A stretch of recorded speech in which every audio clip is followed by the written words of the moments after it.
Ang anak mong malaki ang tsinelas. Kay mama tsinelas yan na. Ha, bakit yan tsinelas mo?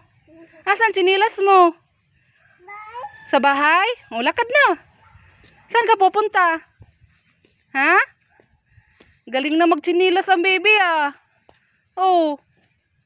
O ba? Saan ikaw punta? Ha? Dali na, ano na, lakad na.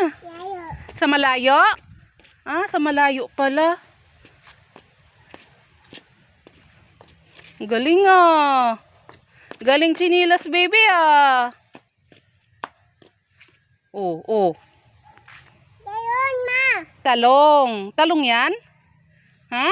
Uy, hindi pwede mo. Hala, sige, mapagalitan ka ng may-ari. Hala. Diyan na. Alis na tayo. Huwag yan. Hala, oh, may nangunguha ng talong, oh. Si Nini, oh, nangunguha ng talong. Hala, hala. Huwag, Nini, huwag, huwag.